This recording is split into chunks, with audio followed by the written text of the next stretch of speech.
ഇപ്പോൾ അമ്മ സംഘടനയുടെ ആസ്ഥാനത്തിന് മുന്നിൽ നിന്നും ഞങ്ങളുടെ പ്രതിനിധി വിനിഷ വൃന്ദാവൻ ചേരുകയാണ്. വിനിഷ, എന്താണ് ഈ വിഷയത്തിൽ അമ്മയുടെ നിലപാട്?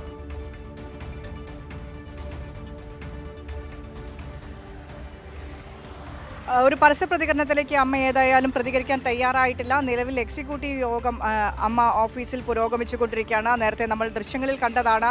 വിനു മോഹൻ, ജയൻ ചേർത്തല അടക്കമുള്ള അമ്മ അംഗങ്ങൾ പുറത്തേക്ക് വരുന്നുണ്ട്. അപ്പോൾ ഒരു പ്രതികരണത്തിന് തന്നെയാണ് നമ്മളെല്ലാവരും വെയിറ്റ് ചെയ്യുന്നത്. ഏതായാലും നേരത്തെ ഡയറക്ടേഴ്സ് യൂണിയൻ ഫിഫ്ക പറഞ്ഞതുപോലെ, ബി ഉണ്ണികൃഷ്ണൻ്റെ വാക്കുകൾ പോലെ, കോടതി വെറുതെ വിട്ടിരിക്കുകയാണ്. വെറുതെ വിട്ട സാഹചര്യത്തിൽ കോടതി കുറ്റക്കാരനെന്ന് കണ്ടെത്തി ശിക്ഷിച്ച സാഹചര്യത്തിൽ നടപടിയെടുത്ത സംഘടന തന്നെയാണ് അമ്മയും. അമ്മയിൽ നിന്ന് പുറത്താക്കിക്കൊണ്ടുള്ള തീരുമാനം വന്നിരുന്നു. ദിലീപിനെതിരെ വരുന്ന ആദ്യത്തെ നടപടി എന്ന് പറയുന്നത്, ഈ കേസുമായി ബന്ധപ്പെട്ട് വരുന്ന ദിലീപിനെതിരെ വരുന്ന ആദ്യത്തെ നടപടി എന്ന് പറയുന്നത് താരസംഘടനയായ സിനിമാ പ്രവർത്തകരുടെ സംഘടനയായ അമ്മയിൽ നിന്ന് പുറത്താക്കുകയാണ്.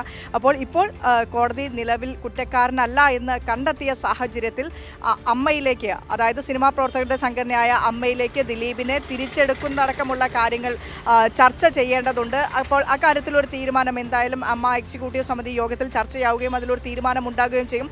പക്ഷേ മറ്റൊരു കാര്യം എടുത്തു പരിശോധിക്കേണ്ടത്, അജിംഷാദ്, ഈ ഒരു സംഭവം ഉണ്ടായതിനു ശേഷമാണ്, നടിയെ ആക്രമിക്കപ്പെട്ട കേസുണ്ടായതിനു ശേഷമാണ് താരസംഘടനയിൽ സിനിമാ മേഖലയിലാകെ വലിയ മാറ്റങ്ങൾ വന്നത്.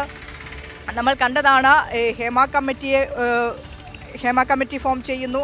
അതിനുശേഷം നിരവധി പരാതികൾ കേൾക്കുന്നു. അതായത് ഒരു പെൺകുട്ടിക്ക് മാത്രം സിനിമയിൽ നിന്ന് അല്ലെങ്കിൽ സിനിമാ രംഗത്ത് നിന്ന് ഏൽക്കേണ്ടി വന്ന അപമാനത്തിൻ്റെ കഥ മാത്രമല്ല നമ്മൾ കേട്ടത്. നടിയെ ആക്രമിക്കപ്പെട്ട കേസ് രജിസ്റ്ററായി പുറത്തേക്ക് വന്നതിന് ശേഷം, നമ്മളെല്ലാവരും അത് വാർത്തയായി പുറത്തേക്ക് വിട്ടതിന് ശേഷം, ഇത്തരത്തിൽ നിരവധി പേർ നിരവധി ഇടങ്ങളിൽ സിനിമാ മേഖലയിൽ പ്രവർത്തിക്കുന്നവർ അപമാനിക്കപ്പെട്ടു.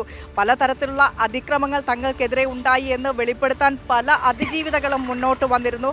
ആ അതിജീവിതകൾക്കൊക്കെ പ്രേരകമായത് ഈ കേസ് തന്നെയാണ്. ഈ ഒരു കേസിൽ അതിജീവിത ഉറച്ചു നിന്ന് പോരാടിയത് കൊണ്ട് മാത്രമാണ് പല അതിജീവിതകളും തുറന്നു പറയാൻ തയ്യാറായത്. അപ്പോൾ സിനിമാ രംഗത്തിന് പുറമെ, അതായത് നമ്മൾ കാണുന്ന വെള്ളി വെളിച്ചത്തിന് പിറകിലുണ്ടായിരുന്ന പല കഥകളും പുറത്തേക്ക് വന്ന ഒരു സാഹചര്യം കൂടിയാണ്. അപ്പോൾ ആ ഘട്ടത്തിൽ ദിലീപിനെ ഈ ഒരു കേസിൽ കുറ്റവിമുക്തനാക്കി എന്നതുകൊണ്ട് മാത്രം ദിലീപിനെ തിരിച്ചെടുക്കാൻ കഴിയുമോ എന്നുള്ളത് വലിയ ചോദ്യമാണ്. ദിലീപിനെ ഈ കേസിൽ തീർച്ചയായും, കാരണം അമ്മയുടെ അന്നത്തെ താരസംഘടനയുടെ അന്നത്തെ നിലപാടുകൾ പലതും വലിയ രീതിയിൽ ചർച്ച ചെയ്യപ്പെട്ടിരുന്നു. അതിനുശേഷം അമ്മ ആ നിലപാട് സ്വീകരിക്കുന്ന ഘട്ടത്തിൽ ഇപ്പോൾ വിനിഷ സൂചിപ്പിച്ചതുപോലെ പുറത്താക്കുന്ന അടക്കമുള്ള നടപടികളിലേക്ക് പോയത് വലിയ അർത്ഥത്തിൽ ചർച്ച ചെയ്തിരുന്നു. സ്വാഭാവികമായി ഈ വിധി വന്നതിന് ശേഷം ഇനി അമ്മയുടെ നിലപാടെന്ത്, താരസംഘടനയുടെ നിലപാടെന്ത് എന്നതറിയാൻ നമുക്ക് തീർച്ചയായും താല്പര്യമുണ്ട്. അത് മാത്രമല്ല, ഇപ്പോൾ അവരുടെ എക്സിക്യൂട്ടീവ് യോഗം പുരോഗമിക്കുകയാണ്. അതിനുശേഷം മാധ്യമങ്ങളെ കാണുമെന്ന് അറിയിച്ചിട്ടുണ്ടോ വിനിഷ?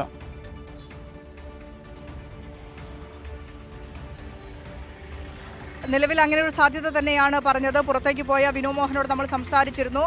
പ്രതികരണം ഉണ്ടാകുമെന്ന് തന്നെയാണ് പറയുന്നത്. ശ്വേതാ മേനോട് അടക്കമുള്ള ആളുകൾ അമ്മ ഓഫീസിൽ തന്നെ ഉണ്ട്. ഈ യോഗത്തിലൊരു തീരുമാനമുണ്ടാകും. പ്രത്യേകിച്ച് ദിലീപിനെ കുറ്റക്കാരനല്ല എന്ന കോടതി കണ്ടെത്തിയ സാഹചര്യത്തിൽ, പക്ഷേ എന്ത് തരത്തിലുള്ള വിധിന്യായമാണ്, വിധിന്യായത്തിൻ്റെ പകർപ്പ്, ഡീറ്റെയിൽസ് ഒക്കെ ലഭിക്കേണ്ടതുണ്ട്. അത് സംബന്ധിച്ച് ചർച്ചകളൊക്കെ അകത്ത് പുരോഗമിക്കുന്നുണ്ട്. അപ്പോൾ സ്വാഭാവികമായിട്ടും നമ്മൾ അവരുടെ ഒരു പരസ്യ പ്രതികരണത്തിന് തന്നെയാണ് കാത്തിരിക്കുന്നത്. അജിംഷാദ്, തീർച്ചയായും അമ്മയുടെ താരസംഘടനയായ അമ്മയുടെ ആസ്ഥാനത്ത് നിന്നുമാണ് വിനിഷ വൃന്ദാവൻ അവിടെ നിന്നും ചേർന്നത്.